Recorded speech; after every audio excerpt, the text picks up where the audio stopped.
The live stream get kicked off here and we'll be rolling. We're good. All right. Call this meeting to order at 5:33 p.m.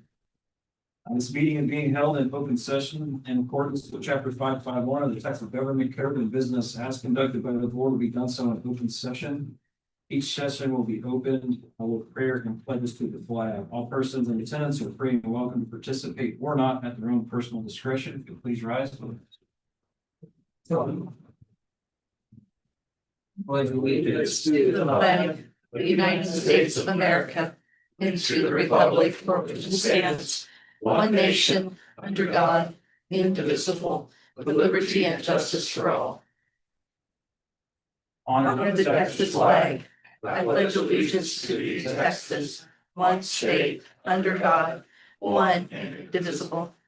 Glorious and blessed God, we place our work and ourselves into your hands. Bless our administration and directors with wisdom and discernment, our employees with commitment and compassion, and the citizens of Comal County with peace and prosperity. We ask this in your holy name. Thank you. Okay. We will start with agenda item number 1, which is administration of the oath of office to our Mr. Stewart here. So I'd like to welcome Mr. Huntsman.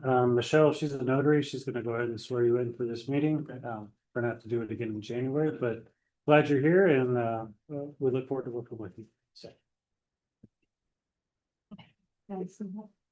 Okay, so I'm going to give you this so you can read on. So as the interim tax assessor collector, you are considered an ex officio member of the Comal District Board of Directors. I invite you to repeat the oath of office after me, stating your own name as appropriate. So, in the name and by the authority of the state of Texas. In the name and by the authority of the state of Texas. I Stuart Huntsman. do solemnly swear. Do solemnly swear. That I will faithfully execute the duties. That I will faithfully execute the duties. Of the office of the Comal Appraisal District Board of Directors. Of the office of the Comal District Board of Directors. Of the state of Of the Texas. state of Texas. And will do the best. And will do the best. Of my ability to preserve. Of my ability to preserve. Protect and defend the Constitution. Protect and defend the Constitution. And laws of the United States. And laws of the United States. And of this state. And of the state. So help me God. So help me God. Welcome. Thank you. Congratulations. Free to vote this evening. Half of a swearing, half of a minute. Thank you, Mr. Huntsman. All right. Well, Ms. Shelton, I want to make sure if you have any questions throughout the course of the evening, do not hesitate to stop us at any time. And let us cover any backstory or anything else you may have, any clarification on anything else. So I appreciate you. And welcome. So we'll go to agenda item number 2, which is citizens communications. Anybody address? All right. Agenda item number 3. This is what is commonly referred to as tax code section 615. So this is any communication that should be done so in open public. We always give the board an opportunity during this section. The one thing I wanted to share is that Ms. Hinman did call yesterday, and she's now running for a position that required her to resign this position. And so we do have a vacant seat that the board, as we understand it, is responsible for filling, since that is an elected position. Once Mr. Tepper gets here, he's running a little bit late. We will talk more about that in executive session and a potential candidate for that. Any other communication, board members? Okay. Move on to agenda item number 4, which is presentation of the service awards. So this year, Jeremy Grimm, he started in December of 2010, and he has been here for 15 years. So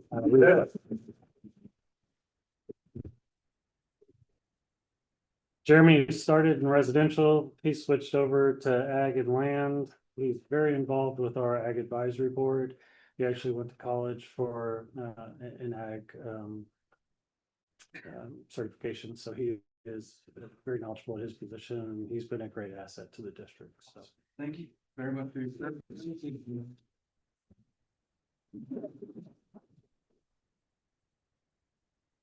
All right, we know the questions. What's 15 years? What's the worst memory of 15? No, best memory in 15 years. That's the, You know. Kind of all kinds comes into one, but I always enjoyed when we get together at this time of year for our Christmas get together as the office. Gives us time to unwind and really get to celebrate what we do together, celebrate this time. Those are always my favorite memories here at the office. Great. Well, thank you very much for your service. We appreciate it. Yes, sir.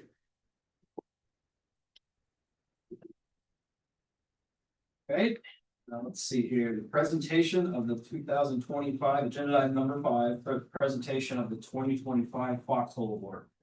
so, oh, you're right, I'm one ahead of you, I apologize. So just to remind the board, and I did, sorry. So the Foxhole Award, you know, it's that one employee within the district that excels over everybody else. Shows courage in facing new tasks and challenges. Is quick to respond when other department team members need help. Is able to adapt, improvise, and overcome. Maintains a cheerful attitude and fosters a positive work environment. This award comes with a $1,000 temporary pay raise and an additional 8 hours of PTO. The individual that was selected this year, you would think this individual has worked with an appraisal district for 15 years, but has only been here 2 years. The individual, when you give her a task, she finds out why she's doing that task. She touches basically every department within this office. So I am happy to say that that individual this year is Miss Michelle Kickler.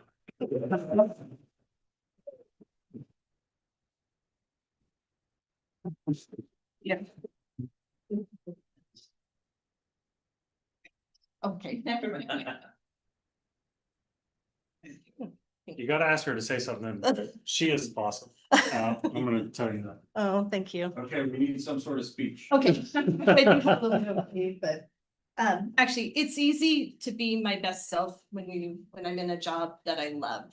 And I admire and respect the people that I report to, and I think that all my coworkers have integrity and they work hard to take care of the taxpayers. And I mean, what more could I ask for? So I have a very blessed life both here and at home. And I'm also not going anywhere.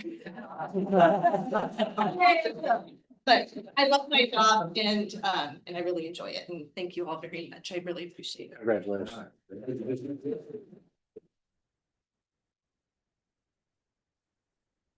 I mean, we see it day in, day out. Everything is prompt and ready, the communication, everything. So we definitely noticed it. So Thank you. thank you for what you do. Thank you.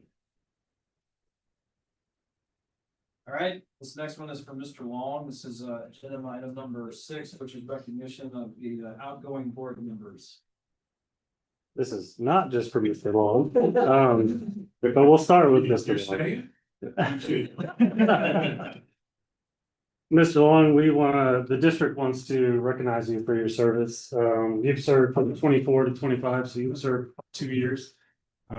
We appreciate you being on the board, your input, your expertise. Awesome. So, You bet, yeah. Thank you very much. With pleasure. Thank you very much. Yeah. Oh, wow. Later. Well, thank you. Appreciate it. Thank you. Appreciate it.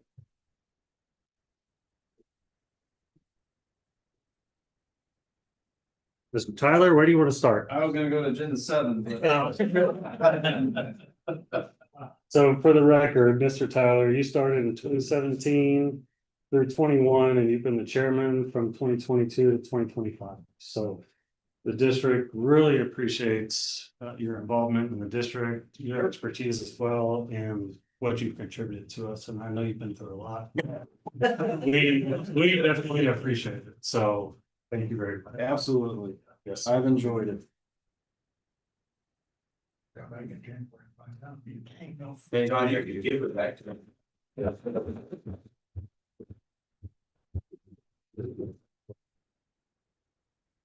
While we're on the topic of you, I don't want to age myself, but I've been to a lot of meetings in my life. I've had a lot of chairmen listen through, gone through, people yelling at, et cetera, and I'll have to say, you're probably the best chairman I've ever seen. Wow, thank you. The grace. Yeah, thank you. Some of them were really bad, but. I got it. I'm tracking. It's been a huge rewarding experience. When I started this, I was just a regular old citizen. Somebody was like, hey, what do you think about this? I was like, I'll do some service back. And I've learned an amazing amount, met some really cool people along the way. So, yes, I didn't know that I was gonna be an election officer and all the other stuff along the way. So that's been very interesting to learn how the whole system works. But it was there was definitely some interesting moments. And having to address the staff in here during different times. Didn't quite expect some of that, but it's been enjoyable. It's been a super easy board. Y'all been great members to work with, and so very much appreciate each one of you. Thank you. All right, we're moving on. Thank you. All right, we got agenda item number 8, our tax liaison officer report. So, Oh, sorry. I tried to skip I'm gonna it. take it back, Mr. Johnson. You want to take back the word? No, you're very good. Yeah. Yeah. All right, presentation by the ARB chairman, Mr. Cox. Thank you. Mine will be pretty brief. There's just two things on the sheet that is in your packet there. Pending request 1,182. All but about 800 of those are scheduled. In other words, I think 379 and something like that is scheduled for next week. The board will be meeting and we'll knock those out. That's primarily with 2 agents. And those same 2 agent companies are responsible for most of the 800 that are left. Now, with one exception, over on the right, you see the 25.25C, there's 100 of those. Those protests primarily come up when people get their tax bills and they go, oh my goodness. And they totally ignored their notice of value back in April, but now they want to protest. So there is that under tax code section 25.25. If it's a homestead, if their value is 1/4 over, if it's a non-homestead, it's 1/3 over. That's pretty steep hill to climb. There are cases where people present evidence to sustain that, but many of them do not. Even if the board would say their value is lower than the noticed value, if it doesn't meet that criteria, the noticed value prevails. And so sometimes people aren't very happy with that, but that's the tax code and they do have their opportunity to be heard. We will be scheduling those in January because the tax code also says that it has to be done.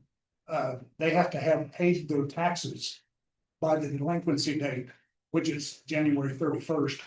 So if we get these heard in January, we don't have people coming in February that didn't pay their taxes. And then they don't have a hearing and they get really upset when that happens.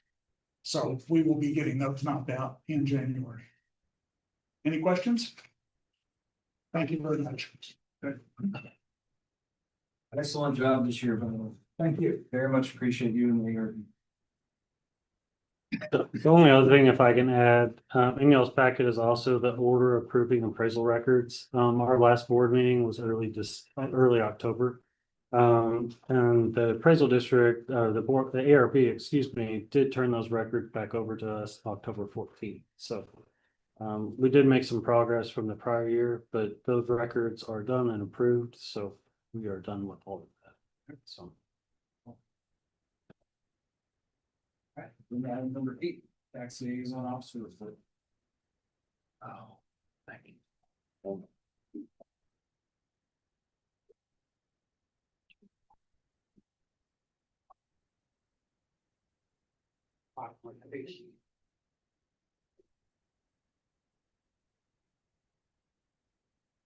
Legal card.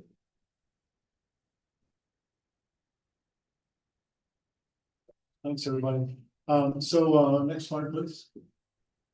So a couple of things, formal complaints received by the TLO's office, none during this last period, no LBAs, limited binding arbitrations. Again, those are complaints or dissatisfaction with the procedures, and there were none of those received. Trends, I always talk to you about things that I'm seeing in my positions and my meetings with property owners. There's some confusion over the mass appraisal process, and there's some confusion over the late protest procedure. John touched on that just a moment ago. I'll talk about those more in just a minute, but real quick, looking at the numbers, I'm finding that lots of property owners don't understand that an appraiser does not physically visit every property, put eyes on it, and then do an appraisal. Many of them think that occurs. They have no idea how many appraisers there are here, how many properties there are. They think that it's a 1-for-1 kind of a thing. It's not. Look at residences, for instance. There are only 10 residential appraisers in the CAD. And that's for all of Comal County, which is 12,333 residences. So it would be impossible to do that. If you throw in the land properties and the commercial properties, it comes up to 120,000 total parcels. So again, very impossible for the appraisers in this building to do that many eyes-on physical visits. We'll talk more about there and follow more about those on follow-on charts. Property owner engagements, 187 since the last time I presented to you, and that includes emails, office calls, and phone calls. Every year by December 31st, it's the responsibility of the TLO to submit up the chain to the comptroller's office a list of suggestions for improvements to the system. They're primarily focused on improving the ARB, but also it's an opportunity for us to give some input up the chain to how the property tax system could be improved. I'll talk about that more also in a moment. As you know, there was an election on the 4th of November. There was a lot of things that came out of that. I picked the two I thought most important issues that you should be aware of from a property tax perspective. There was an increase to the homestead exemption from 100,000 to 140,000 on the homeowner's primary residence, and an increase if you were over 65, an additional 60,000. So good news for both homeowners and people that are over 65 and homeowners. Next chart. Okay, mass appraisal. We talked about the number of appraisers and how it's impossible to do one-on-one. So what exactly is a mass appraisal? It's a large-scale evaluation of all the properties within appraisal districts, not just here in Comal County, not just in Texas, but across the United States. It's a very common appraisal method to work with large values of large numbers of properties. And it uses computer assisted programs and recent sales data to estimate the values. It's based on the collected information that the CAD collects all year round, including general data and property specific details like size, age, location, construction type, and so on and so on. But once it puts all that information in, it looks at similar properties and assigns them the appropriate values. So you might ask yourself, well, with using software and standardized methods to come up with these valuations, how do we know that they're right? How do we know that they're close? Well, the comptroller's office runs ratio studies biannually to look at the accuracy of the CAD and how are they doing in terms of appraising values within 95% to 105% of the market value. And as a matter of fact, the CAD has done very well on these in the last several years. Can you talk the exact numbers? Yeah, so for our previous property value study, we were at 98 and 99% for each school district. We're going to give you a kind of a synopsis of what we think is going to happen for the current one, but we're right under 100%. So Mr. Anderson did mention our software. It is a big part of what we use to develop our values, but Mr. Slubik, I'm going to quote you. Garbage in, garbage out. So what we put in that software is what helps develop our values. So if our number is right, if our number is more accurate, that gives us a more accurate valuation moving forward. So Next chart. no, yep. Okay, so John Cox talk about this just a little bit, just a quick review. May 15th is the deadline every year to get a property owner's application to do a protest. If they miss that for whatever reason. And days later, weeks later, months later, all of a sudden decide that they want to protest. To use John's example, they get the tax bill in, say, November or December and go, wow, that's a lot more than I thought it was. I wonder what drove it. Oh gosh, it was my property value mostly, so I need to look at this. Well, it's several months late to put in that application. So what are they faced with? Well, if they still want to protest, they can do it, but they have to use this process, which is 1/4 over if protest if you are a homesteaded property, 1/3 over if you are not a homesteaded property. So if you look at the left-hand side, you have a property owner who was notified back in the April timeframe that his property value was $625,000. That was $1,000. That is the notification value, but he misses his deadline for a regular protest. So then he has to file a late protest under section 2525 of the property law.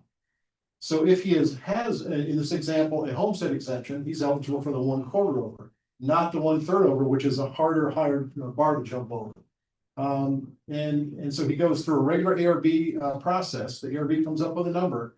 And if the ARB's number that they come up with is 500,000 or less, then it meets the criteria for being 1/4 over the 625. So the math is in the bottom right hand corner. I won't step through that, but it shows you in this example that the homeowner was successful because they were the ARB came to a decision of 500. They were notified at 625, and so the 1/4 over criteria is achieved.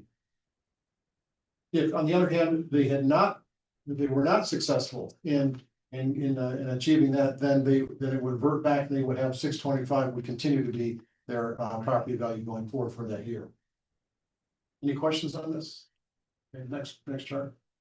Okay, last year we did about 11 workshops, property tax workshops throughout the community. We've already got one request from the VFW. It's the Veterans of Foreign Wars, and that's about a 500-person organization here in the county. And that will be at their headquarters on Peace Avenue over by the down the street from the main library on January 13th. And we'll have representatives from the tax office, myself, and the appraisal district at that one. We did meet informally at a local restaurant recently with the senior citizens group on both the 17th and the 31st. First meeting was focused on the CAD, second meeting was focused on the tax office. So we're already starting to kind of cyclically get out there and do outreach with the folks in the community. Next chart.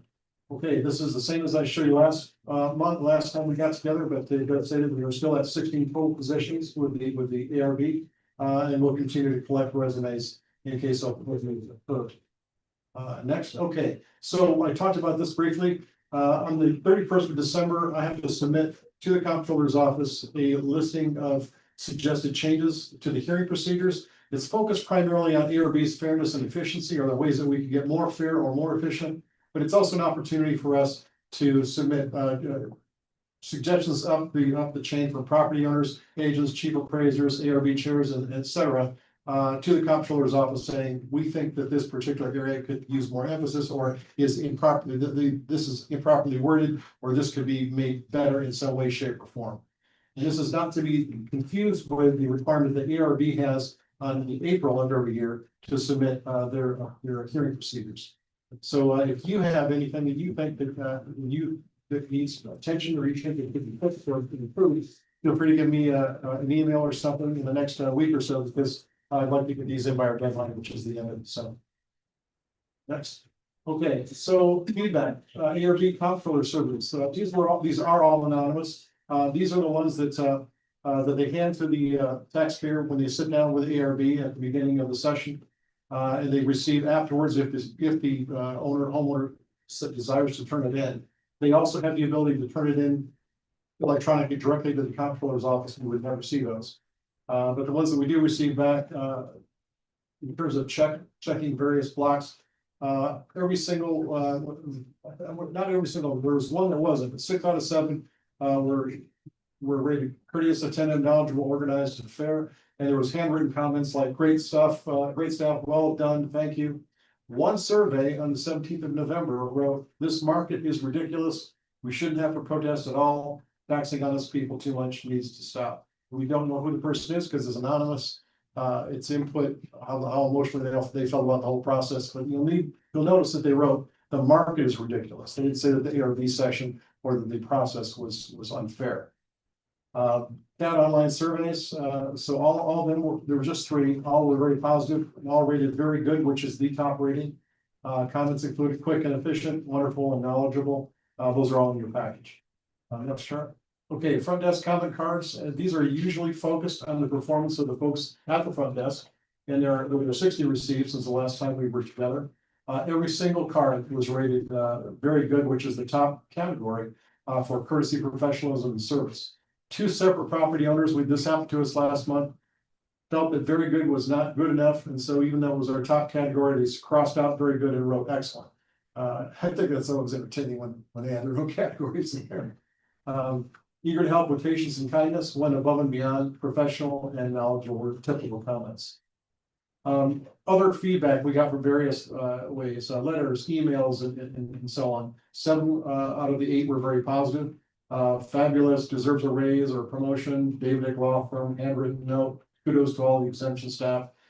There was one, and I'm really actually pleased to share this with you, because when I wrote this and submitted this for these charts to brief you, this homeowner, Penny Hilliard, was one of the most difficult ones I ever worked with.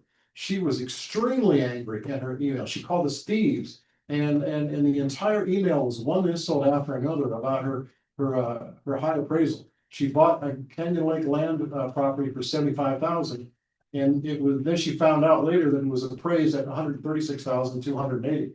I kind of suggested that it would have been nice for her real estate agent to point that out, because that information is available to them, but they did not. In any case, she was upset at the appraisal district because of this. So I summed it up on one line saying TLO provided her guidance how to submit for late protest. And in fact, working with this lady, there were probably 15 to 20 different emails, phone calls, you name it, and every single one was extremely negative. I came in today. First, I would like to take this opportunity to thank you for actually reading my emails and responding so kindly. I apologize if my emails were frantic. Finally, I run into an actual person who's capable of giving me assistance, and I call it a godsend and a blessing. So, everyone for the home system. Next chart. Okay, customer concerns. Ralph Hughes. Now, this was one that we've been working with for a long time. Note the timeline from January 24 to 25. First of all, his overall complaint was he's appraised too high. His home completion date on the record is wrong, which impacts his value. His square footage was wrong, and he says he has no water view.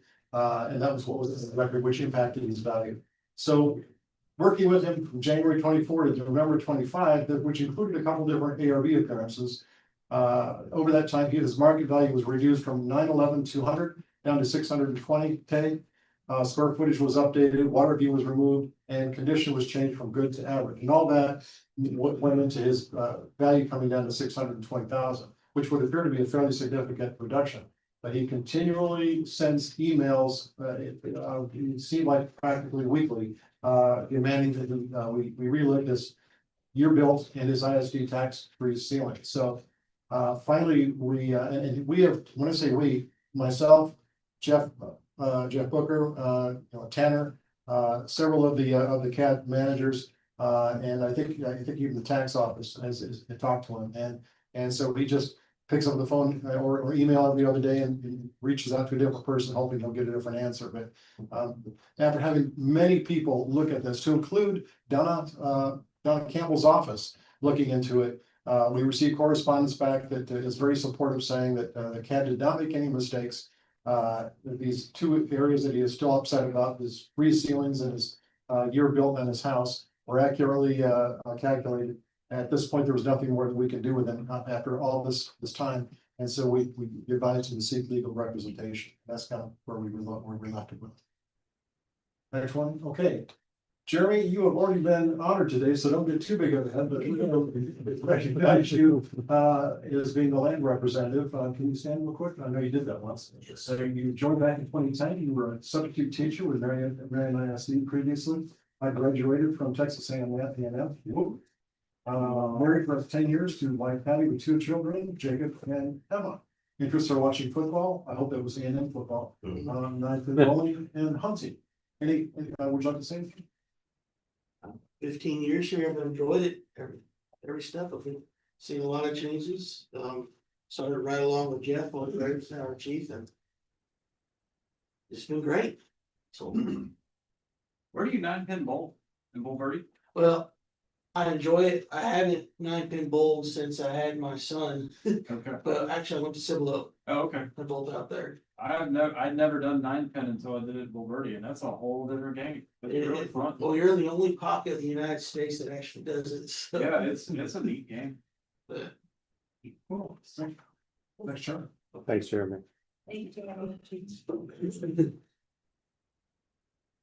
Okay, Sheila, I think Sheila's here. Okay, what an amazing background, born in Rhodesia, Zimbabwe, immigrated to Australia in 1971. Prior employment, I hope I can pronounce these, physiotherapist in Tasmania, rural health advocate and lobbyist for the Australian government, rural physiotherapy lecturer and student placement coordinator, immigrated to the United States in 2016, worked for Marriott. And then Kat provided a new career opportunity at the age of 62, and she became a registered appraiser in 2024. Education includes BS at South Wales, Australia, postgrad from the University of Sydney, Australia, started her MS program in Tasmania, Australia. Family includes, she's a mother of 3 boys and a grandmother to 5, 2 in the United States and 3 in Australia. Sheila loves to cruise, and they're not cruising any other kind of travel. Sheila, anything you'd like to say?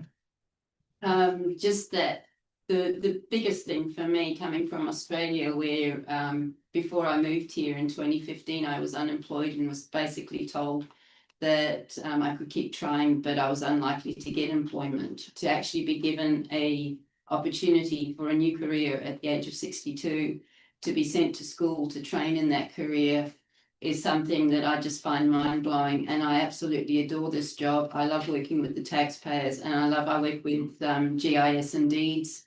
I love the research component of it and working with people to try and get their property ownership records sorted out. Thanks, Sheila. How did you end up here? The K1 visa one was imported.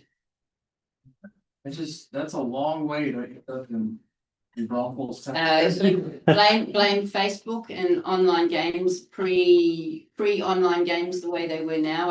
I met my wife in 2010 online playing a stupid game on Facebook, and we started talking, and both of us were going through regular marriage, divorce and separation at the time. We supported each other and decided that we wanted to be together. So the K1 visa 2015, same-sex marriage became legal throughout the states. It was recognised prior to that for immigration purposes, but it became legal when my children supported me, knew that I was happy, and so here I am. Wow. Wow. Fantastic. Thanks, Sheila. So thank you. Now over to the RB, Jim Hendricks, I think, is the most recent person elected to the ARB, and he joined it in 2025, of course, this year. He was an appraiser, or he is an appraiser with Hagedis and Schillings, and based in Houston for 4 years. Previous to that, he was with CBRE, an international appraisal company, and he appraised every kind of park you can see. There's about 4 or 5 different kinds there, and land developments. He conducted appraisals in most major Texas metro areas, became a top 20 performer with over $1 million in gross earnings for his company, two different occasions. He trains aspiring appraisers to get their MAI certification. He testified in district courts, and previously to that, he worked for Aaron and Wright, a regional appraisal company based in Houston for 13 years. Next chart, okay. Education includes a BBA in business from San Houston State University in Huntsville. His MEI designation was received in 1991 and is still active, and is a previous member of the American Society of Appraisers. He has 1 daughter, 4 grandchildren, all living in the Houston area, and enjoys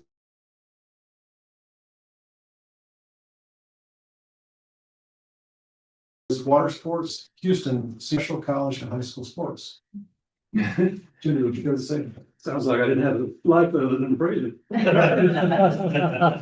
No, work, being around you guys has been a blessing. It's, I'm grateful. Everybody here has been super nice.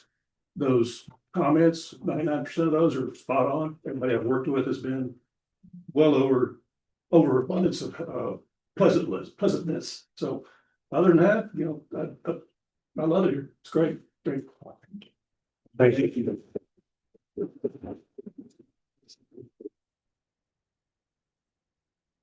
Comments, questions from the board? Kurt, when you do those, when y'all do those, outreach meetings, could you send an email to the board of directors just so that, or. In case you want to know. In case we want to attend. We can do it. Okay, we'll do it. Yeah. Be great. Thank you. Those have been a huge success, I think, in the community. I know we started those a couple of years ago, but I think those have gone really, really well.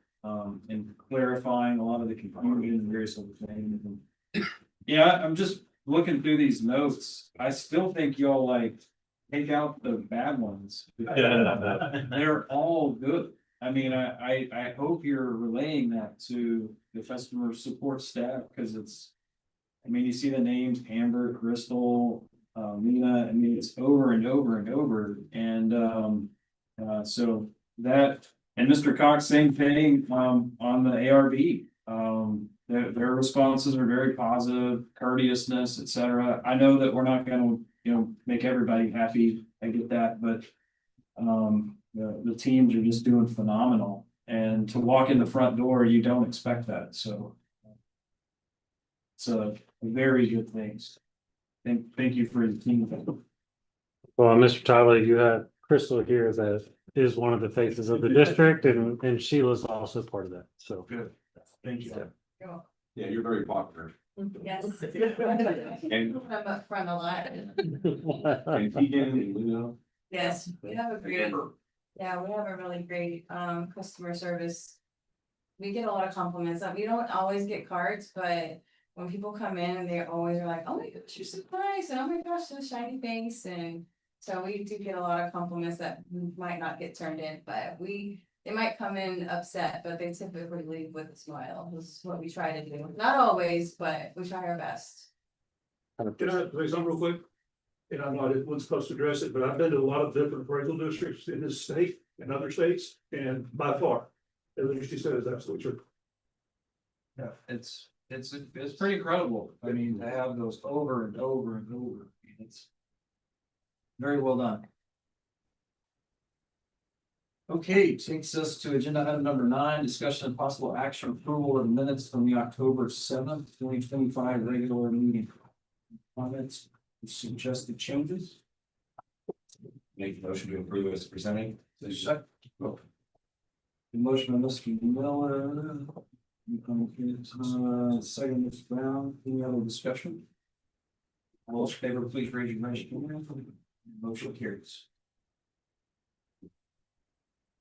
Agenda item number 10, chief appraiser report. So the first one I'll go over, if it's all right, is the board elections. We have heard from basically the majority of the entities. Bulverde and City of Selma has elected not to cast their votes towards the ballot.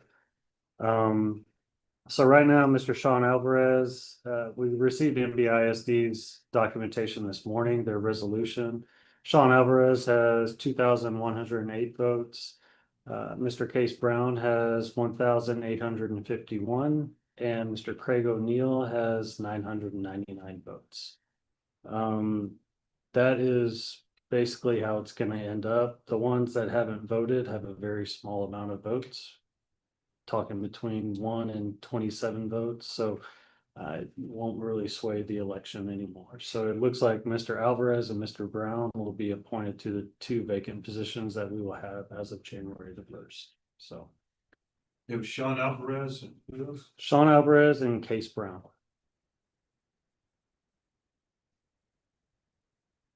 And Craig O'Neill was appointed, both of those individuals were appointed by CISD. And Craig O'Neill was appointed by Comal County and he has 999. So he's well below their vote tally. To kind of give you an idea, it's all based off of levy. Comal ISD, out of the 5,000 votes, they have 2,600 of the votes. So the next one is going to be Comal County has 945 votes.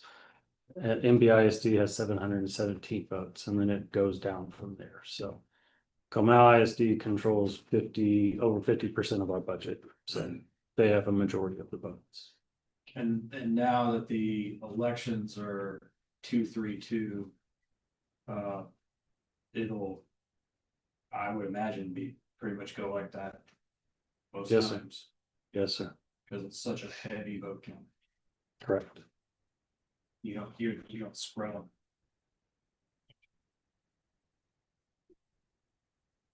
Any questions? So city wants vote. The city did, yes, sir. They put all their votes towards Mr. Case Brown, 495. Comal split theirs. Comel split theirs between the two nominations that they nominated. What'd you say the votes were for city of Braunfels? City of New Braunfels has 495 votes. Okay.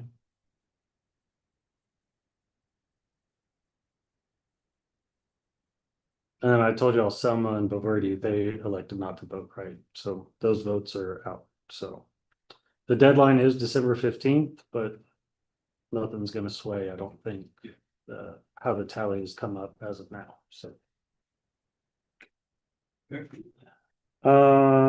Report on chief appraiser eligibility. Y'all have my form in y'all's packet.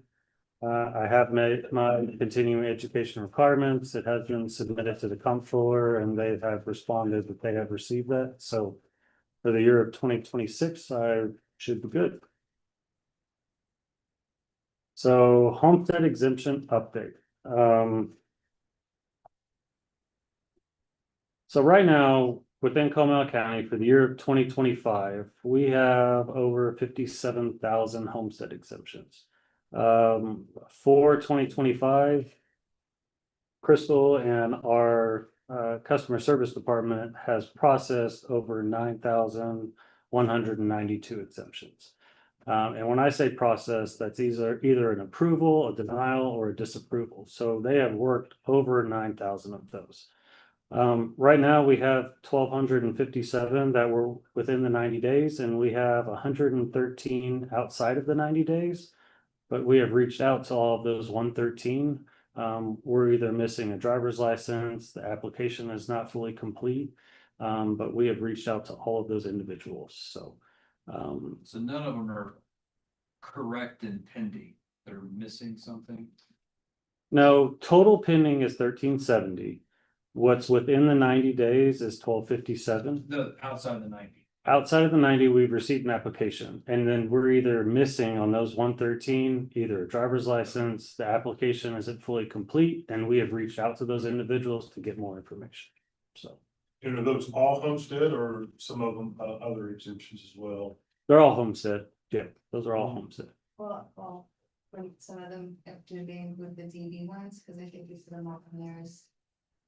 No, I just ran this as homestead. It's because you can get a DV on a property that's not their homestead, right? Do you know what you see on a monthly basis for disabled vets and over 65s? Well, we You're do. processing those two, correct? Yes, sir. If you have an over 65, you have to have a homestead. So it's going to be included in the number I told you. So no, I didn't run that number to answer your question. But We get a lot of them. Yeah. In April, well, in the month of April, we average about 50 a day. And at this point, we're averaging about 20 to 30 a day still. So we get a lot. And the homestead, the 100% disabled veterans, we get a lot of those every day. We probably get at least 5 to 10 of those every day. So, or more of those, and we only have one person who works those. What's the turnaround time on those generally? Well, we try to do it within 90 days, like you said. The thing that gets us held up is we're missing a driver's license. Or they still have a homestead on their previous home. They don't realize that they have to remove their homestead from their previous home when they want to apply for it. So they might have a previous homestead elsewhere. Maybe I would say driver's license and homestead elsewhere are usually our biggest hangups, our two things that are And big trust. trust. Oh, and Trust. trust, Yeah. the trust, yeah.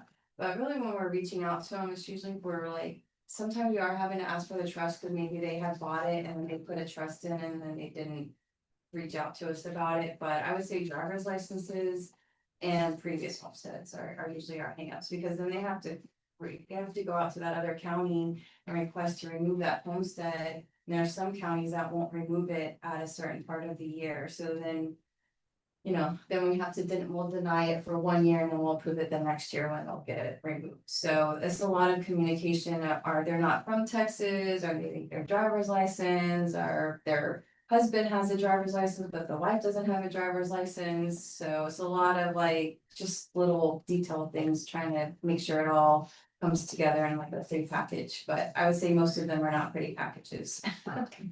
So I will compliment you. I see it on the back end a lot, is what I do. And I generally see it in about 2 to 4 weeks. People are building homes. I might go down there, claim it. And I mean, it's amazing how quickly they turn around. So I was asking. Yeah, people will walk in right after signing their home and like, I want a homestead. Like, do you have ever moved in? Like, did you get your driver's license updated? Are you living there? So we have About the disabled vet. oh yeah, the disabled vet, we do get a lot of those as well. I don't want to get too far off track, but so a lot of the disabled vets are using their VA eligibility on their new house that they've just built. Now I'm using built because purchases doesn't work this way. So when we're converting it to a final mortgage, if they're using a VA loan, we have to set up an escrow account. And at certain times of the year, they could be funding that with 10 or 12 months of taxes on an assessed value and not on their exemption. So by y'all processing them that quick, they actually get to go in and set it up the way it should be, instead of having to fund, $12,000-$14,000 up front. And then have to wait, 6 months to get that. Yeah, those disabled veteran, the 100% anyways, are definitely have a little bit more complications behind it, because it's like, when did they purchase it, when did they sell it, when did they remove it off of this one, where are they applying it for this one? So we do have a lot of communication with the 100% disabled veterans about why they might actually owe taxes, because they didn't own it for the whole year. So we have a lot of communication with that, but yeah, we try our best. We reach out to them when they come into the office. We try to give them all the information we need to make sure that their exemptions are going to be applied quickly. And then if we give them all the notations, if we're missing something, then we'll email them if we haven't received it. And then down the line, we'll then send them a disapproval letter if we still haven't received it. And then 30 days after the disapproval letter, if we haven't received it yet, then they will get a denial. But they do always have an opportunity to give us that information. Sometimes the denial gives them that opportunity to give us that documentation. They give us that documentation, we'll get it fixed for them. But we do try to get everything done to the best of our ability. And a trend that I think maybe that might be happening, we have a lot of split accounts. So sometimes those older things are because we're having to split them up. So that takes extra steps to that process as well. I appreciate it. Yes, sir. I think you'll see that in the comment cards, but they take an additional 5 minutes to really figure out what's going on, to get them the right information, and it's awesome. So.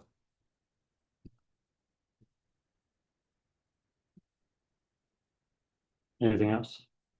Let's do your show. So VG Young, I might ask Mr. Tepper to step in on this, but House Bill 148, that's required training for board of directors. We have reached out to VG Young. They do not have a contract with the state yet. They are the preferred educator for that course, correct? Yes. But there's no time frame, and they're not offering that course yet. I only put it on there to give y'all a heads up that this will be coming, and we'll have to do that training. But I will keep you up to date when we find out more information, unless you know anything else. Normally VG Young does their stuff by the station. We're gonna get a road trip. Yeah, we'll see what they're gonna do. I think the problem here is the legislature put in this required training. And then they required that the training be provided by an institution of higher education like VG Young. But I think the legislature forgot that they don't really have the power to compel VG Young to put on any kind of training. And so VG Young, it looks like, is not that interested in really doing the training. And so they've been working with the controller and with some of the statewide associations to figure out how somebody can provide this training in a way that will be compliant with the new law. As soon as somebody gets that worked out, we'll let you know and set you up. My real hope is it won't be a road trip. You can take this from your lazy boy on your laptop in your living room sometime, but we'll see what they do with it. So. Well, and based off of our population, the way it reads is it doesn't give our board right now a amount of training you have to have. If we were appraising and collecting, you would have to have at least 8 hours of training. So y'all don't have a time limit on the amount of training, but you do have to have the training, right? Yeah. So I will definitely keep y'all up to date on that, and we'll let you know. So. The only other thing I have is our next meeting is January 13th, 2026. Mr. Tyler, did you want to speak on the position about filling, or you want to wait for that till later? We'll wait till later. Okay. I don't have anything else unless you have any question. Anything else? Good. Takes us to agenda item number 11, financial report. All right, good evening. You'll notice I'm not Ryan. I promise I would send him all of your questions. So first in your packet should be the profit and loss statement. All of our entities are up to date on their payments, so we're fully funded for the remainder of the year. A few things to point out on the budget. There are a couple items where you'll notice a percentage greater than 100. There are a few items where we are slightly over. For the most part, they are small numbers, so it just isn't scary percent. If you look at 7311, we were $117 over on our water. Just below that, slightly over on our sewer. However, within that line item, we are still within the margin. So we're only spending 81% of that. They're on page. Oh, so that's page 2. So page 3, under maintenance. We are over about $1,100. We are going to request a line item transfer for this amount. We'll cover that in agenda item 12 more specifically. 8,200 for postage expenses. We're slightly over on our permit, but within margin for the total line item. Same with vehicle expenses. Within margin, but slightly over in the outfitting of the vehicle. And 8,500 data processing. We are slightly over in our software maintenance. This is an area where we're going to request a line item transfer as well in the next agenda item. They increased the fees. The post, yeah. So there was just a slight fee increase for software. In line 8,600 for our contract services. There are a couple of items here where we are more over. Our laser processing for one, that's our print vendor that prints our notices each year. Slightly over in aerials too, and that variance is because that contract price is based on parcel count, and so we exceeded our kind of expectations of our parcel count. But even though there are some overages there, we are within margins for that line items. Ryan did do a forecasting for the rest of the year.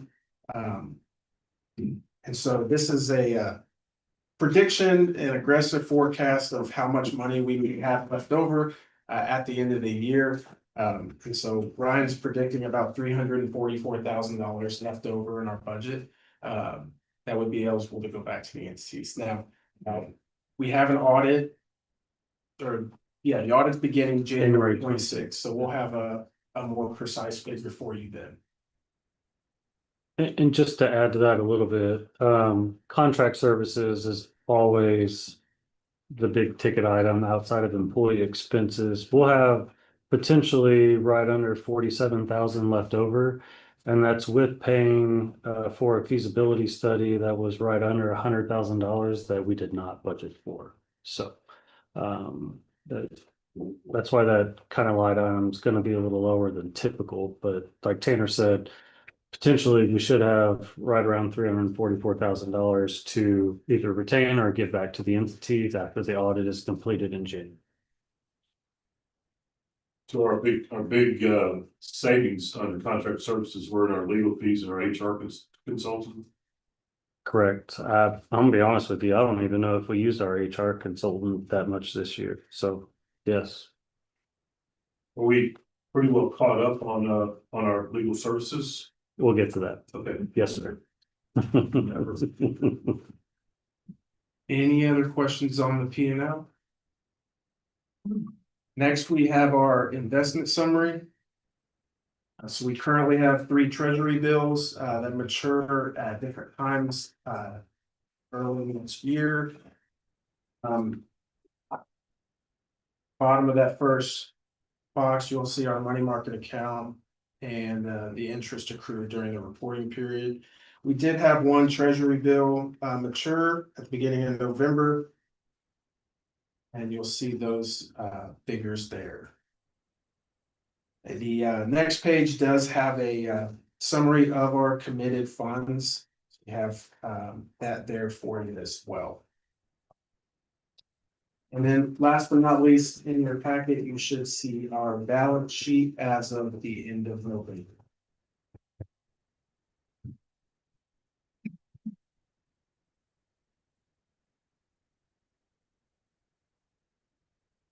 That's all I have. If there's any questions.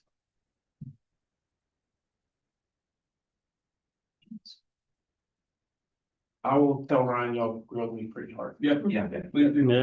Tell him we didn't ask anything because we said you did a better job. I think clear. So much more clear. Thank you. All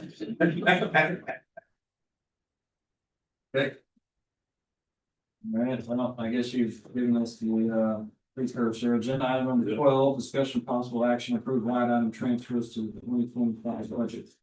So the district is asking for 2 line item transfers. One is for maintenance and one is for contract services. Maintenance were a little over $1,100. Data processing were over $224. So we're asking we move $5,500 from our contingency and put 500 of that into data processing and 5,000 of that into maintenance and repairs. I would appreciate y'all's approval. Quick question on that. We've got 3 weeks left in the year. And you're about $1,150 over in maintenance repair within 5,000. We expecting some additional. We're not expecting, we have the funds, so we're moving a little more in case, whenever we decided to do this, we already had a tire go out that we had to have replaced on one of the vehicles. So we're just trying to anticipate what may happen. I understand. Just when I saw that number, I thought, okay. Yep. What else do we need? We're just trying to anticipate what could happen. I'll make the motion to approve the line item transfers to the 2025 budget as presented. Second. Motion by Mr. Couch, second by Mr. Silva. Any other discussion? All those in favor, please raise your right hand. Motion carries. Agenda item number 13, presentation of the preliminary PBS data. Okay, so I didn't practice kind of a speech to this, so I'm gonna kind of go through the data. What we sent you originally in your packet broke down our preliminary results from each category from the sampling that we got. maybe just do a 60-second explanation of what it is for sure. Absolutely. So every other year, in odd years, we have a property value study that is put on by the Texas Comptroller. What they're trying to do is test us to make sure that we're valuing property at 100% of market value. And they do that by testing different categories of property and based on sales, what our values compare to that.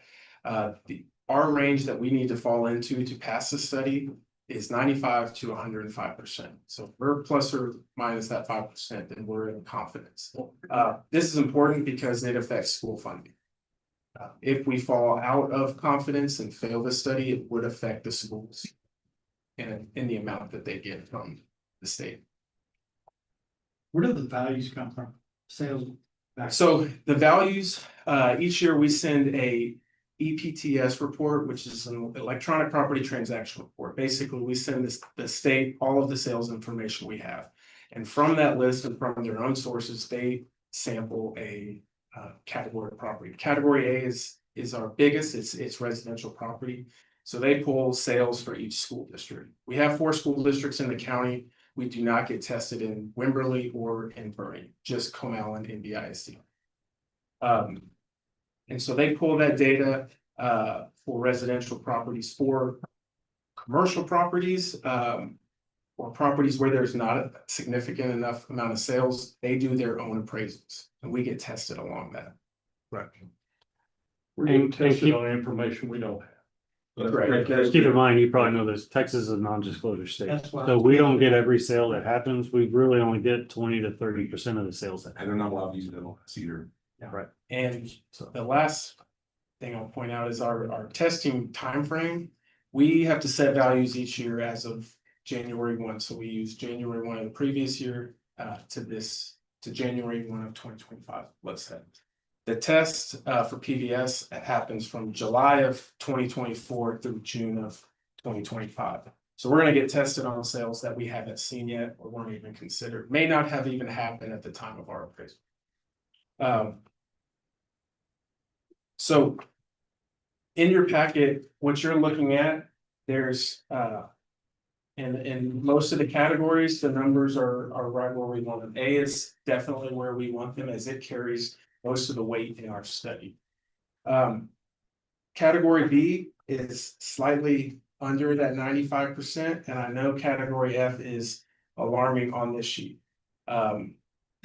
I've learned a lot about how I want to present data to you, and so I want to go through. You should have some additional pages to go through next.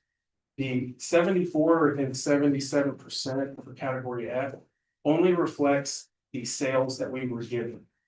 What's category F again? That is Commercial. commercial property. So if you look at the page titled Sample Statistics Categories with Appraisals.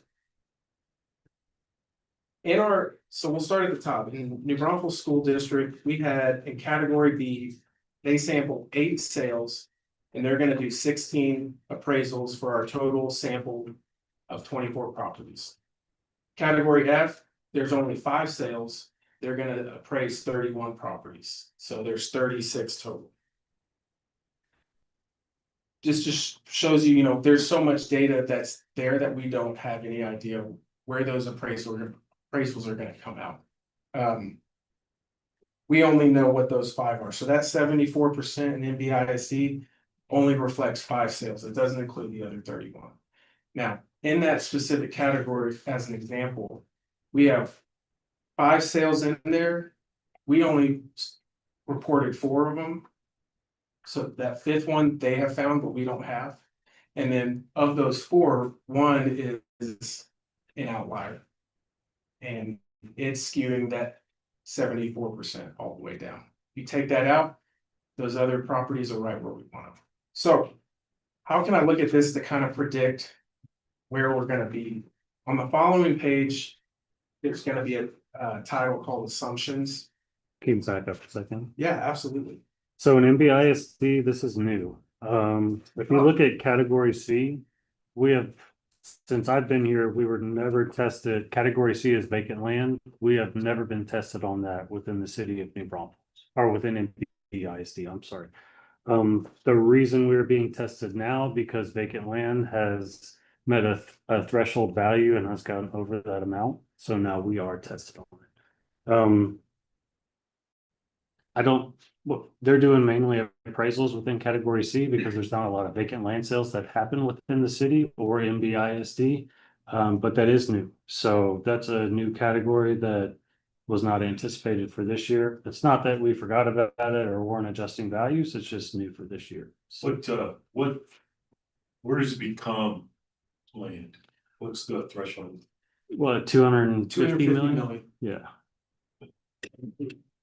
This year, our vacant land in NBIC was 254 million. No. My question is, what separates vacant land from, say, residential lot? Doesn't have a house on it. It completely vacant. Yeah, if it's just a residential lot, it's considered vacant land. Right. Okay, all right, Yeah. that's my question. Yeah. Okay. Sorry. No, thank you. Mhm. So what I did was I ran some assumptions. So I ran all of the data that we were sampled and I took the, if they did an appraisal, let's say it came out at 95% of our market value. Where would we be? And then I did it on the flip side. If it came out on the high side at 105%, where would we be?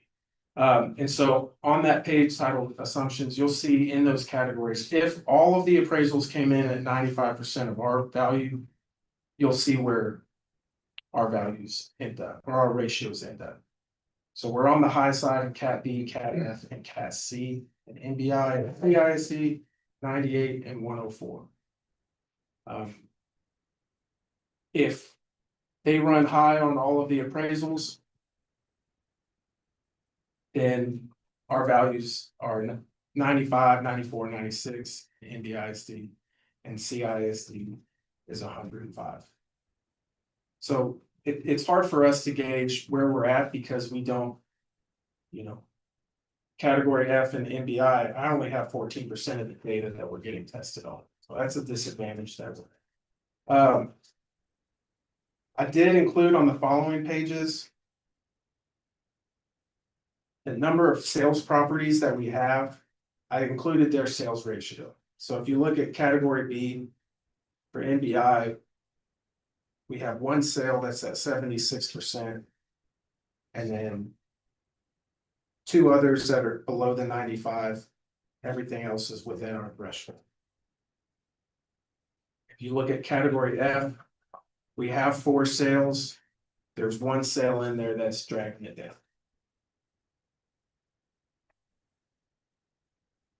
Now, the other thing that I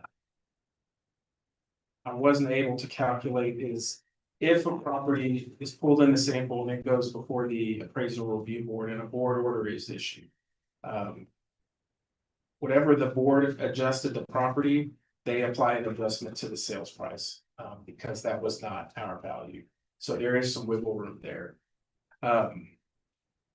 This is not in your packet because I did it about 2 hours ago. But I took the assumptions, I took all of our categories and I summed up the whole thing, every category, every value, because eventually that's what we're going to get tested on. And with the assumption that every appraisal comes in at 95%, we'll be at 103% in NBI and 100% in ComalAD. We passed the set. If I assume all the appraisals come in at 105%, in NBISD we're at 96%, and 95.2% in CISD. So we passed the study.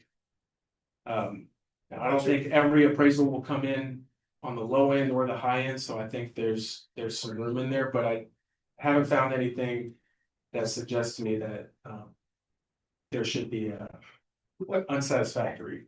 What constitutes passing? It's an overall. It's not by category. It's by school district, 95%, right? We could fall out of category F, which we don't want to do, but we could be at 99% in category A, but still pass overall for the school district. Correct. Yeah, just, it's a 1 point.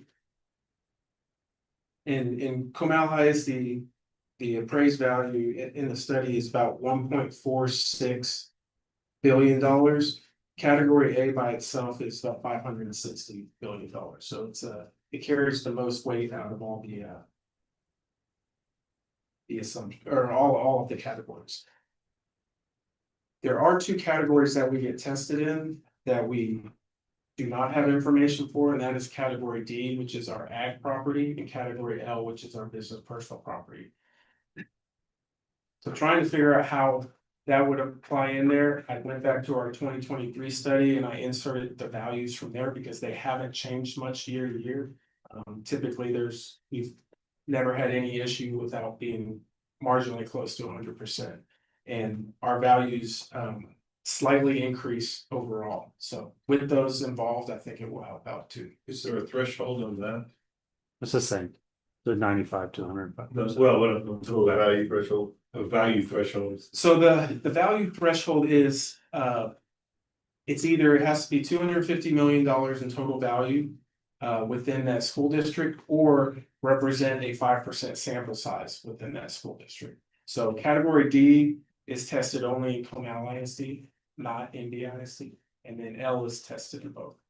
Well, and how's the additional exemption going to play into that now? The business personal property being increased to 125,000. Fortunately for this study, it's not relevant, but for future studies, I mean, that We'll lose a lot of value. Because it's gonna go from the 2,500 to the 125,000, and that's gonna be a majority of your small businesses downtown. So. You got any input? No, I mean, I will be curious to see what that does with the how close we are to getting it not to be tested. But I think the real impact on that is gonna be with tax rates. I think what you're gonna find is that areas that have a fair amount of commercial, particularly cities like New Braunfels that have a lot of small businesses that are located in it, you're going to find a massive amount of value is going to come off the roll. And the flip side of that is going to be the taxing units are going to have to adopt much higher rates in order to make up for all that lost value. I think at the end of the day, it's not really going to impact the property value study. We may get out of being tested in that category. But like Tanner said, for both New Braunfels ISD and ComalAD ISD, single family residential is the game. Everything else needs to be close, but as long as single family residential is right at 100% and very close to it, with it being over half the value, it's going to be very tough to fall outside. Yeah, looking back at our historical studies, there have been certain categories where we've been low in. Category E, for example, which is our rural ag, like residential properties. We've been low in that for a long time, but as of like the last 3 or 4 studies, we've brought that up in line. So we can, not that we want to or ignore it, but we can fail a category and still pass the study.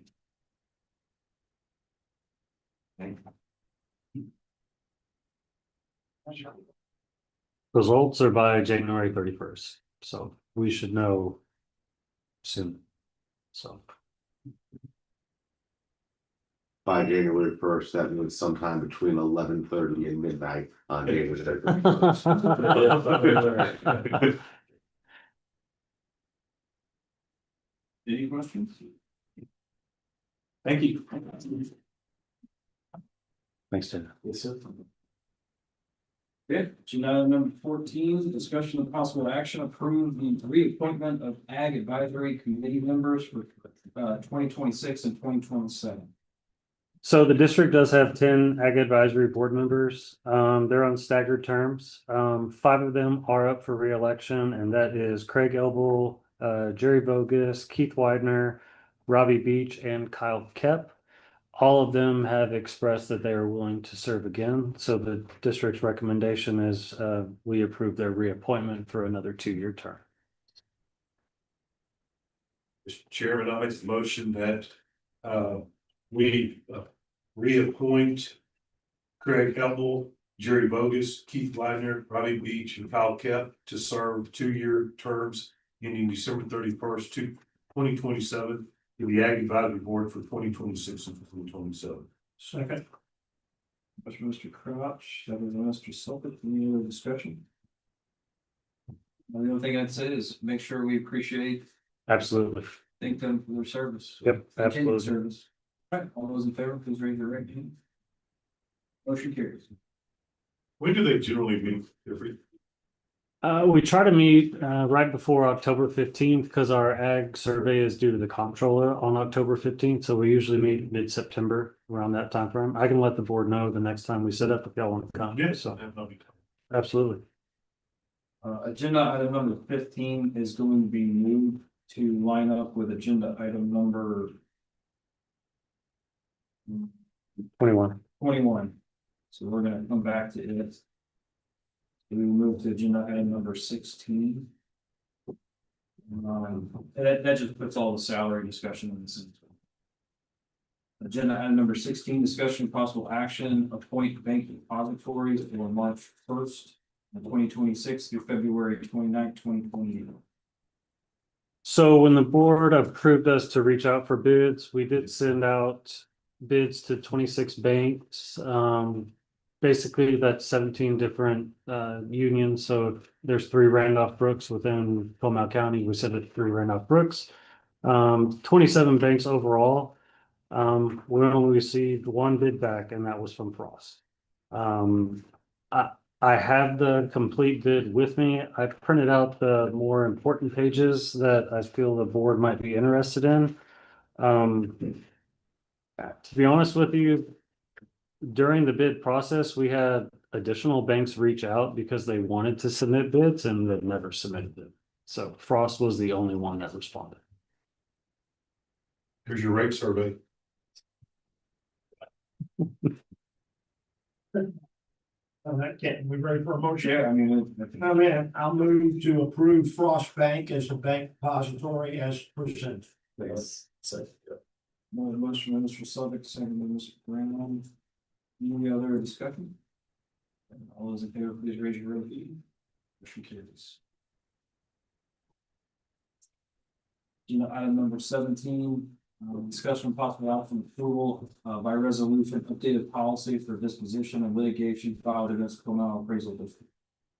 So this was tabled at the last board meeting, and Mr. Johnson, I think you had a couple questions that I think we might have answers for now. Mr. Couch, I think this is going to answer some of your questions you asked earlier. But to kind of go through everything, y'all have some supporting documentation. It shows our total number of suits ranging from $1 million up to $50 million plus, and the percentage of value that's within those suits, or the percentage of cases, excuse me. So really, if our threshold is raised from 10 million up to 25 million, potentially it's only going to affect 12 of the total cases we have. I'll be honest with you, we have a $25 million account. I'm not going to lower it $25 million without bringing it to y'all. I'm not going to put a value to 0. So I didn't include 20 million to 30 million. A little bit of history with our lawsuits. 2021, total number of suits that were closed out were 21. In 2022, 81 were closed out. In 23, 65 were closed out. 2024, that's when NBVA did come on board with the appraisal district. 113 were closed out. And currently right now for 25, 211 have been closed out. And we have 37 pending agreed judgments from the court to still add to that 211. So we have made a significant dent in our lawsuits over the past few years. What other counties are doing right now, and Mr. Tepper, if you want to elaborate on Hayes, you might know a little more about it. Hayes does not have a limitation on how much they can lower their value. MBVA does present to them at each board meeting a list of cases and what's going on with every suit. I don't know if the board wants to go to that extent. Guadalupe has no limitation at all and no updates on what's going on with their cases to their board. Kendall has a $20 million limitation, so still 10 million higher than what Comal has currently. And they also bring those to their board as well. So currently Comal has a $10 million limitation, and we're trying to raise that to 25 million per case.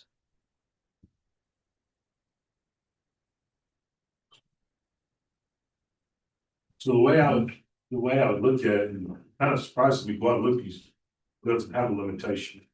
To me, having that limitation actually gives, I think, some protection both for the district itself as well as for you. Sure. It doesn't look like you've got just a chief appraiser, Right. and ranking like we had before. No, I agree. I think it was exactly right. I think it allows us to do our due diligence. It shows that we're willing to do that. And I think it provides some protection on their side too, that, yeah. I think we need to give them enough room to operate, and if that number's 25, then I'm not in favor of the no limitation and Right. no updates. And I'm not asking, asking right, for it. right. I think the limitation is great. We're just trying to increase that limitation to make it more manageable for the district so we can streamline things. So.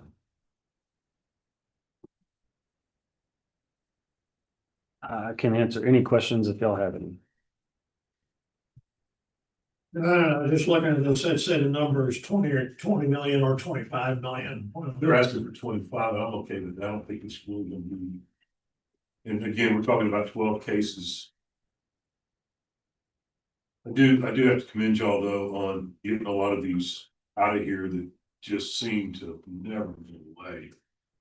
We do still have some older cases. Did you happen to pull how many were? Yeah, so the number that I pulled, because what I saw was the number that we had resolved throughout the year. And over the last 2 years, beginning January 1 of 2024, there've only been about 187 lawsuits filed against the Comal Appraisal District. And you can see for 2025, well, that can't be right if there were 211 that were there. That's total cases. Those are older ones as well. Oh, those are already old. Okay. So yeah, so Prior year. we're about, I have 99 lawsuits were filed in the 24 year, and Okay. I'm, I think, right at about 90 this year. So that's So that- about I 87. think- That yeah. thing. So, yeah, so if we're bringing in a 2 year period, we're bringing in just under 100 lawsuits a year, and we are closing 113 in 24, 211 in 25. We are making really good headway on weeding it down. My goal is to get the number of cases low enough that I could bring it to you on a real short spreadsheet and show it to you sometime. Looking forward to that. Mr. Cal loves Still have a little spreadsheets. ways to go, but we have. There's a couple of us around this table that remember those old days. The only thing I'll say on the limitation is, it hampers us a little bit when we're at the negotiating table. And that 25 million seems like a really big number, but if you start getting in 2 or 3 or 4 years, and there have been times, it's not a lot, but there's times we're at the table and we're haggling out a value. For us to have to tell them, you gotta wait, for us to get a board together and approve it. It just makes it a little bit harder, and that's the only reason that we're asking for the additional authority. We'll bring you anything that y'all want to hear about, and if y'all want reports and look at that kind of stuff, we can definitely prepare those for you. But I do think it would help us at the negotiating table if we had a slightly higher value, and only have 12, 15 cases that we really had to worry about without coming to the board that we could actually impact that entity. So And just to kind of be clear to Matthew's point, if I have Jeffrey's home improvement store and I file a protest and I go to the ARB and I sue in 2023, a lot of property owners or their agents or attorneys, they amend their suit for the prior years. So this is per case. So it could be $25 million, but it's over a 3-year span. Where instead of filing a case for each year, that impact doesn't seem as bad when you say 25 million. So there's a lot that plays into it. So it's per taxpayer, It's per case. per case. Per case. That's what you're making. You're talking about Right. 2 lawsuits. Well, if Like, I protest and then I sue after my board order on my property for 23, then I can amend my lawsuit for 2024 if I do the same thing, and those years keep stacking up within the same case. Yep. So this resolution is per case. So it could be 25 million reduction based off of 4 or 5 years, not just 1 year. if that makes sense. I'm still in here. So, I thought you now say, is it per taxpayer, or is it per year case? It's per lawsuit. Right, when you That's a good way originally to- file your suit for 1 year, if that case isn't resolved by the time that the next year's ARB order comes back in, you have the option of just amending your prior year suit. That's one case. Yeah, and that's one. One case, It could have multiple 2 or years. 3 years. That's why I use the term taxpayer. Gotcha. Whatever that taxpayer's got, right, Yes, sir. 25. Yes, Now, the taxpayer could have multiple suits if they represent multiple properties. correct. Although typically they don't do that, they typically will file everything that they've got in one lawsuit, but they can, and it does happen.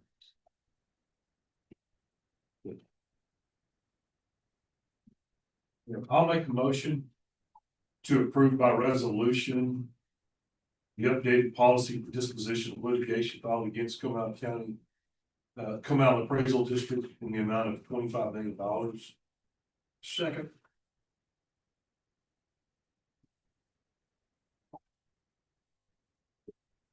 I had it about before. Yes, one, so there's two. So the first one, I apologize. The first one is our original one. Gotcha. It's the $10 million. And then you have another one that states 25 You million. only need to execute the 25. Correct. Yes, sir. Okay, any other discussion? All right, the only thing I would say is discussion is we all have to sign this, so don't leave without signing. All those in favor, please raise your right hand. Motion carries. Agenda item number.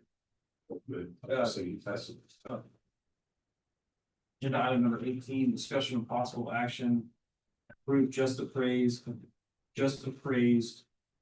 contract with the disabled veteran. So we are using Just Appraise right now for our homestead exemptions. They have actually already started working on disabled veteran exemptions. They use an algorithm to pull the information from our software, and when we signed up with them, it was just for homesteads. We want them to be able to process all exemptions. So this contract, we do have the funds in now and in 2026 to support this. But it's so we can accommodate all of the exemptions we have, not just the homestead exemption. And they have been, Memory has been working on it heavily, and What are they going to do for us on this? so Just Appraise, they also do our deeds. So they pull all the deed records from, I'm gonna use deeds as an example. They pull all of those deed records, they kind of data mine that document that was filed, and they transfer our properties for us now. So what they're gonna do for an exemption is they're gonna do the same thing. They're gonna look at what's the required criteria. They're gonna make sure all the information is there, driver's license is there. And if everything looks great, it's gonna go into a queue and we automatically approve it and it pushes it over into our software. For disabled veterans, isn't the principal information the VA letter that tells you that? We would have to have that. And if they don't have that, it sends out, I believe it's three reminders, right? This is an online portal for the Right. taxpayer to file. It allows us the ability to mass approve these. So it's gonna solve some of the exemption questions you have earlier, but it will require a driver's license or that VA letter. And then it will come through and say, hey, this application has everything you need, you can approve it. If, let's say they don't support their, or provide their driver's license or VA letter, it's gonna send automatic emails every 7 Right, days. and I understand, the homestead thing and the deeds, I'm just. I guess I'm not familiar enough with what information is required for a disabled veteran, other than that VA letter. Yeah. That's it.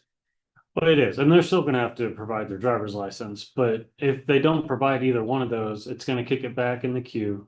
It's gonna automatically send a reminder letter to them, or a notification letter, excuse me, letting them know this is the documentation we need.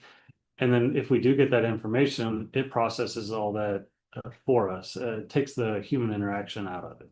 And that's what we've been using for deeds for, 3 years now.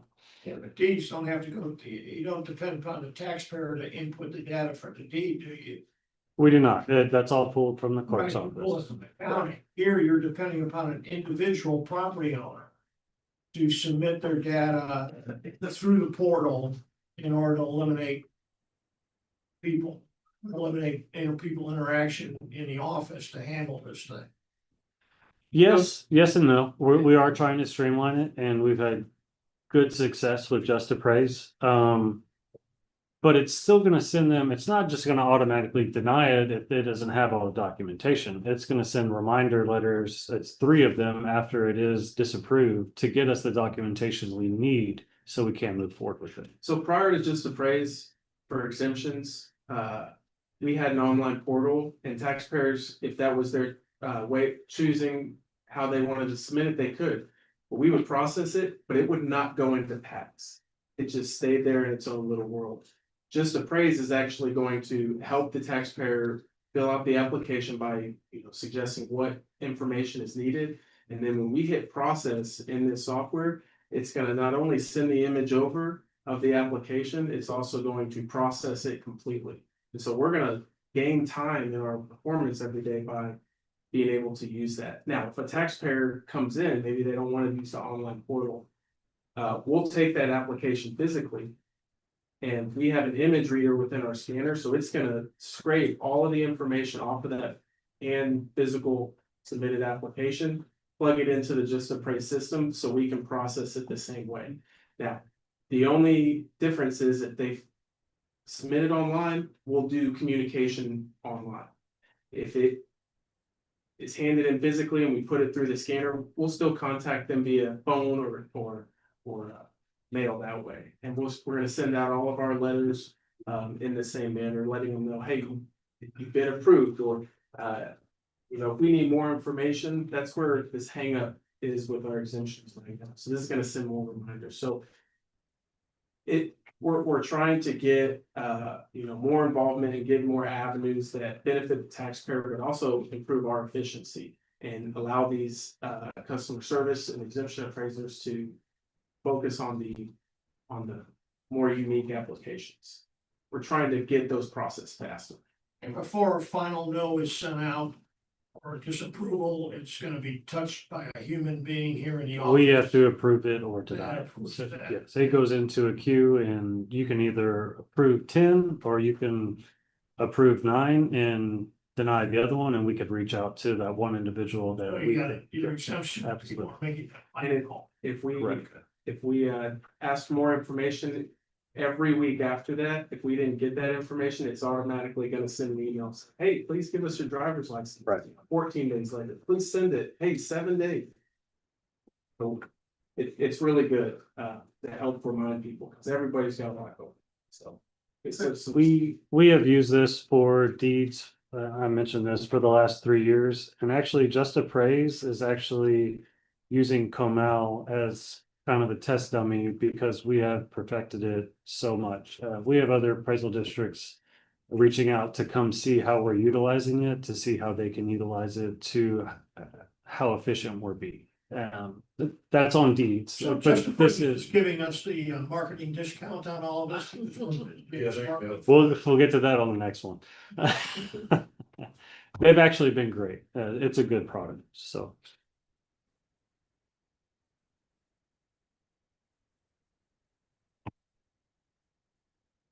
Any discussion? We need a motion, right? That's Make a motion to approve the Just Appraise contract disabled veterans as presented. Second. Motion by Mr. Slumpet, and by Mr. Long, any other discussion? All those in favor, please raise your right hand. Motion carries. Agenda item number 13 or 19, discussion possible action to approve Just Appraise contract deeds.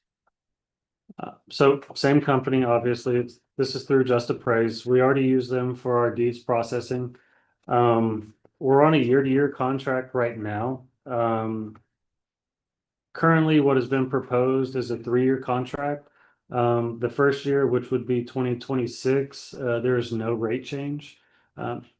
Each year after that, for the next 2 years, is a 3% increase. If we do not go with this contract, each year would be a 6% increase.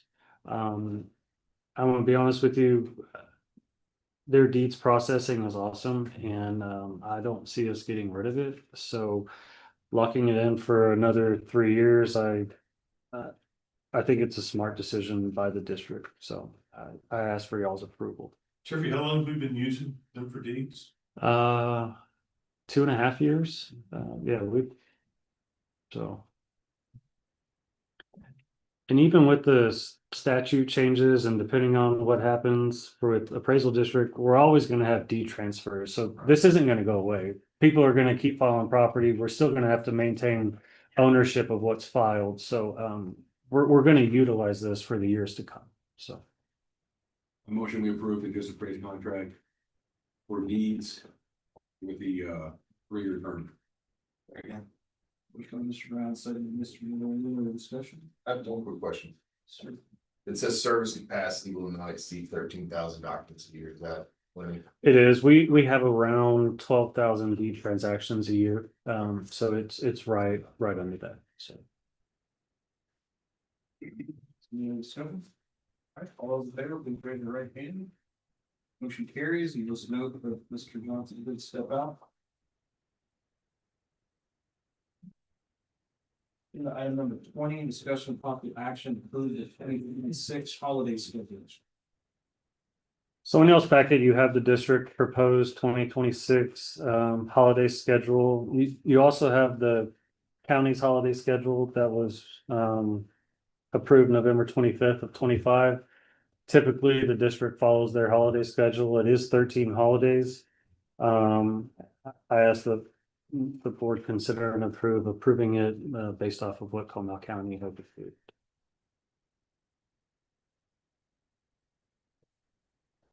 I'll make a motion to approve the 2026 holiday schedule as presented.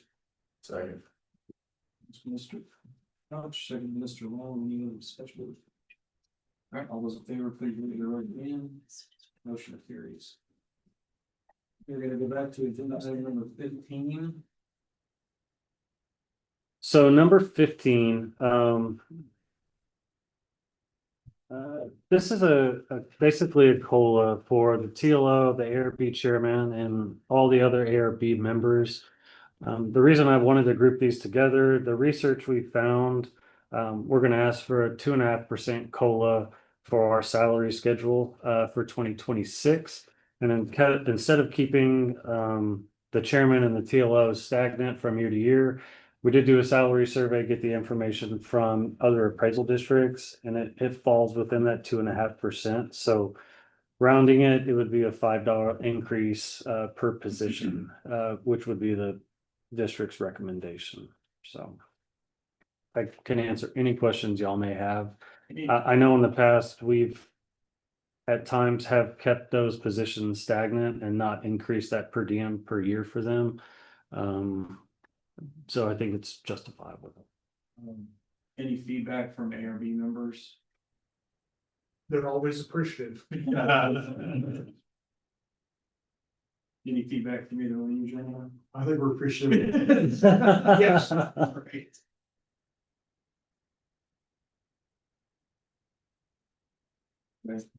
Make a motion to approve per diem increase of $5 each for the TLO, ARB chairman, and ARB members for 2026. Second.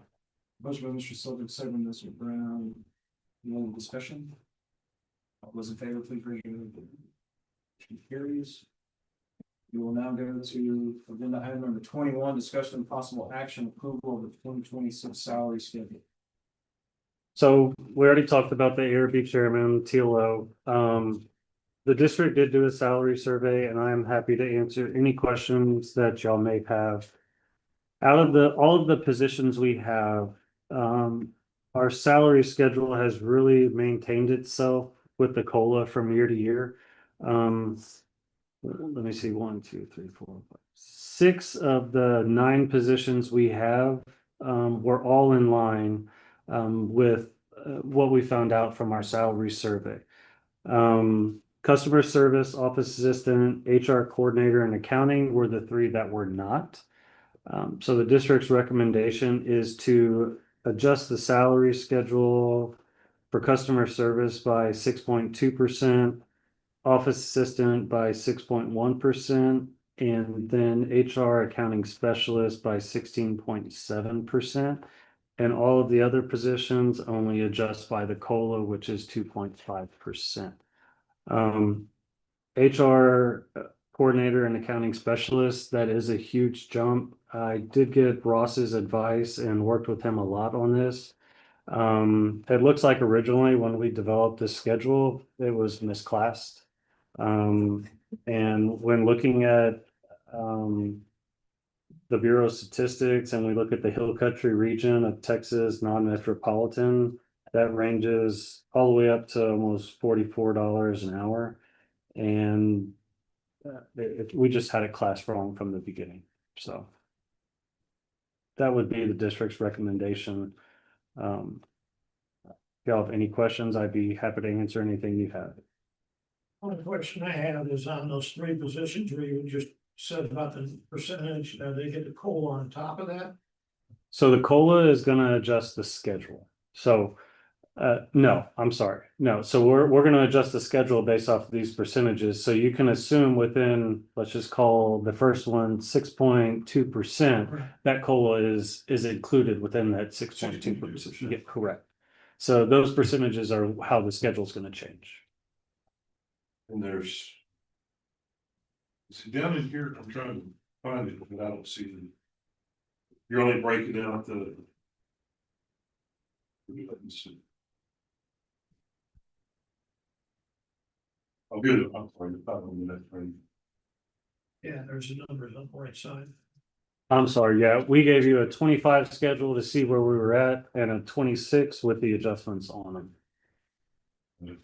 Is there on this document a cost of what you're recommending per year for tactile and license? There's not a total cost, no, sir. It's What just, we're adding to our budget by rather than what you're recommending. well, what was budgeted for was a 3% COLA for all positions. So we did budget for a majority of the change. So I mean, on what you read and recommending, what's that cost the district per year? I do not have that number. I don't have the cost, but I remember when we spoke with Ryan about this, we have the funds to make these changes. So I don't know if it. Well, Let me ask. so here's an example, Mr. Johnson. So 6 of the 9 positions, we're asking for a 2.5% COLA to adjust the salary schedule. We budgeted for 3% for every position. So we're not using that total 3% that was budgeted for in 2026. So we will have the funds to cover the adjustments. Yeah, that's my simple question. We budgeted X amount of dollars, including the COLA for personnel costs in the budget. Correct. Yes, sir. So now the number that's coming in with what you're recommending is within that budgeted number Correct. from that. Yes, sir.